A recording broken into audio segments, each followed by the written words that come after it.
Mutawif nak buat majlis tahlil, boleh tak Ustaz? Saya nak sentuh sikit bab ni boleh ke Ustaz? Saya minta izin okey. Sila Ustaz. Majlis-majlis ni adalah satu bentuk program sebelum kita sentuh bab majlis tahlil lah. Majlis-majlis ataupun aktiviti-aktiviti tambahan. Saya personally melihat ianya adalah program-program yang akan menjadi dua perkara. Yang pertamanya meletihkan jemaah. Yang kedua mengalihkan jemaah daripada kesibukan beribadah. Alah Ustaz, diorang pergi umrah bukan semata-mata nak ibadah. Salah ke kalau kita bawa program situ dan ini? Saya pandang benda ni serius sebenarnya. Orang pergi umrah, orang kena disibukkan dengan ibadah dekat Masjidil Haram dan juga Masjid Nabawi.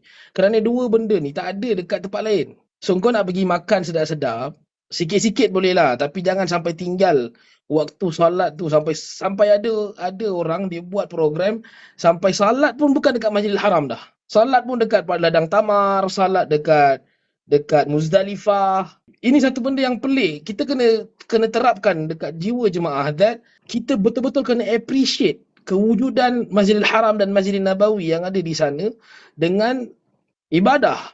Kerana salat di Masjidil Haram dan salat di Masjid Nabawi itu tak sama ganjarannya dengan salat di Masjid Putrajaya.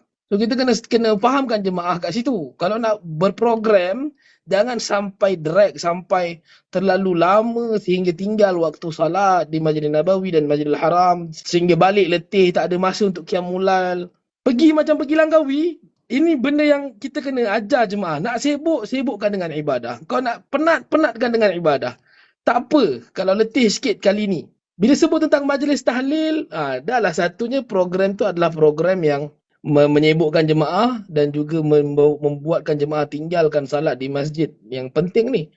Yang kedua pula adalah majlis tu adalah majlis yang tidak dianjurkan dan tidak dicontohkan oleh Nabi maupun golongan para sahabat radhiyallahu anhum ajma'in.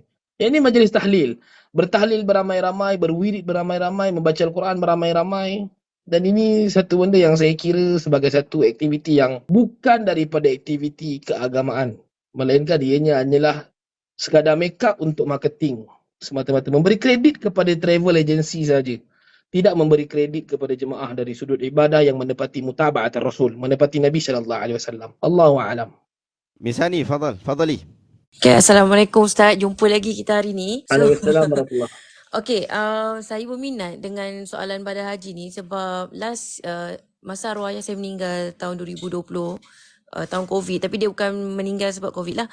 Waktu tu orang kampung saya, makcik saya dia buatkan badal haji untuk arwah ayah saya ni dengan harga 2,500. Siap ada cert lah pada waktu tu. Tapi bila saya dengar lebih kurang 2019 kan? 2019 dia meninggal tahun 2020 lah. 2020. So, 2020. So, waktu tu kita ni tak kita sebagai orang yang tak pernah pergi haji dan sebagainya, tak tahu apa-apa ni, kita rasa 2,500 tu okey je lah kan. Okay, persoalan dia, saya ada tanya siapa yang buat badal haji ni. So dia kata orang yang buat haji, maksudnya orang yang dah buat haji kat sana, dia kan dibenarkan untuk buat badal haji kepada orang yang dah meninggal dunia kan. Logik ke kalau orang tu dia mungkin, contoh saya pergi haji, lepas tu ada kawan saya kata boleh tak aku upah kau untuk buatkan badal haji mak aku. Saya pun kata okey lah kau bayar aku 2,500. Boleh ke, logik ke macam tu? Tak logik. Sebab tak boleh. Maksudnya sekali kita buat haji, kalau kita nak buat haji kedua kita mesti kena bayar apa? Tasrik Ustaz? Yang dah Ustaz cakap tadi. Tasrih. Maksudnya kalau saya nak buat haji, badal haji, saya still kena bayar second tasrih lah, maksudnya macam tu. Dalam satu tahun, satu haji je boleh kak? Maksudnya saya nak buat badal haji, kan Ustaz kata lepas saya selesaikan haji. Untuk badal haji tahun depan lah. Tak, maksudnya bukan contohnya saya dah buat haji. Saya dah sampai sana, saya dah selesaikan haji. Akak dah buat haji tahun lepas ke tahun yang sama? Oh bukan saya Ustaz. Saya cerita kononnya saya lah. Ya, faham. Tahun 2020 tu lah masa arwah ayah saya meninggal tu. Saya dah buat, saya pergi haji kononnya pada waktu tu. Lepas tu saya orang yang buat haji tu dia dah bayar tasrih dah kan. Dia dah selesai haji dia boleh buat badal haji, betul? Betul. Oh tak betul. Dia satu tahun satu haji je. Sebab dia ada perjalanan. Okey. So macam mana yang haji ni yang paling utama sekali dekat haji ni adalah wukuf di Arafah. Kata Nabi SAW, Al-Hajju Arafah. Haji itu adalah Arafah, riwayat Jabir. Arafah adalah wukuf bermula daripada gelincirnya matahari daripada zuhur, selepas zuhur sampailah tenggelamnya matahari, yakni terbenamnya matahari. Maafkan saya, yakni sampai maghrib. Lepas daripada tu barulah manusia akan bergerak ke Muzdalifah. So kalau dah siap haji, satu tu je lah wukuf. Tak boleh nak cari wukuf pada tarikh lain. Wukuf mesti 9 Zulhijjah. So it could be the next 9 Zulhijjah. Maksudnya tahun depan lah. Oh, I see. Maksudnya kalau macam mana yang dimaksudkan, sebab saya selalu dengar orang kata, wah, saya dah buat haji dah, saya dah sempat dah buat haji untuk ayah saya. Contoh macam tu kan. Itu maksudnya Hmm. apa, Ustaz? Maksudnya dia buat haji untuk ayah dia lah. Tahun lepas tu, tahun sebelum tu dia dah pernah buat untuk diri dia lah. Oh, maksudnya pada satu tahun tak mungkin orang tu boleh buat haji untuk orang lain juga. Sebab saya dengar tadi Ustaz cakap dah pernah buat haji, lepas tu boleh buat badal haji. Saya ingat pada waktu yang sama. Menurut syariatnya memang tak boleh. Tapi memang ada palatau yang bawa pendapat tak tahu daripada mana dia buat. Okey, tak apa Ustaz. Itu je soalan saya. Sebab apa? Okay. Yelah sebab saya agak concern. Okey, macam mana pula macam kami dah bayar kan, dah niatkan haji untuk si arwah. Dah selesai, dah dapat cert dah.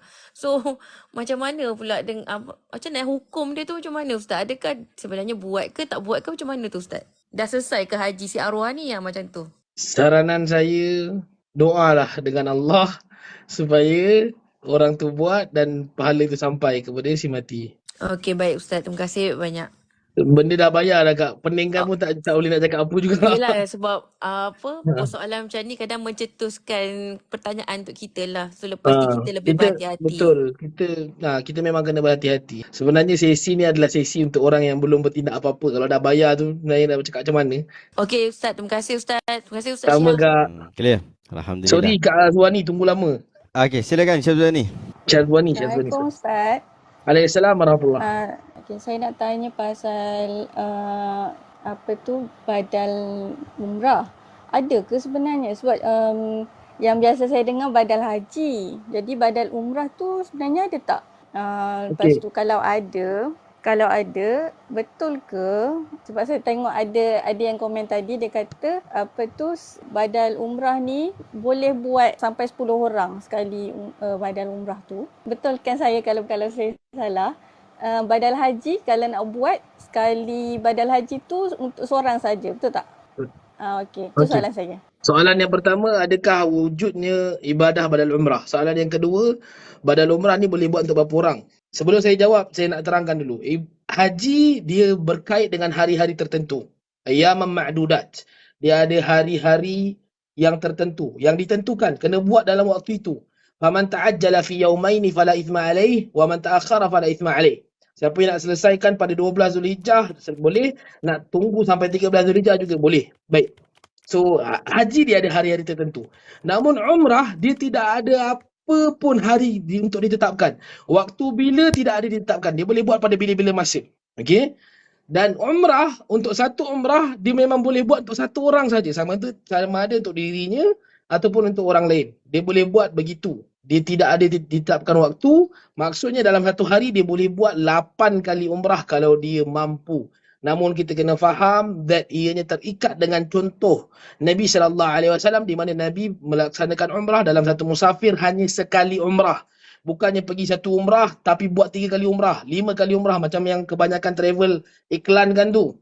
Satu kali musafir hanya satu umrah, dan ini adalah apa yang diajarkan oleh Nabi SAW. Bila dia kata dia boleh kumpul 8 badal umrah untuk buat 8 kali dalam sehari, maka ini adalah umrah yang sah namun tidak menepati apa yang diajarkan oleh baginda Nabi SAW. Baik dari sudut miqatnya, umrah ni dia ada miqat, tempat melafazkan ihramnya umrah mereka. Namun ini tidak menepati apa yang diajarkan oleh Nabi SAW. Soalan yang pertama, wujudkah badal umrah? Ya, kerana ianya tertakluk juga di bawah hukum wujudnya badal haji, kerana dalam haji itu adalah adanya umrah. Dalam haji itu adanya umrah, maka umrah juga boleh dibadalkan seperti mana dibadalkan haji. Cuma pelaksanaannya berbeza. Wallahu alam. Okay, terima kasih Ustaz. Sama. Wa iyyakum insya-Allah. Terima kasih banyak Syazwani.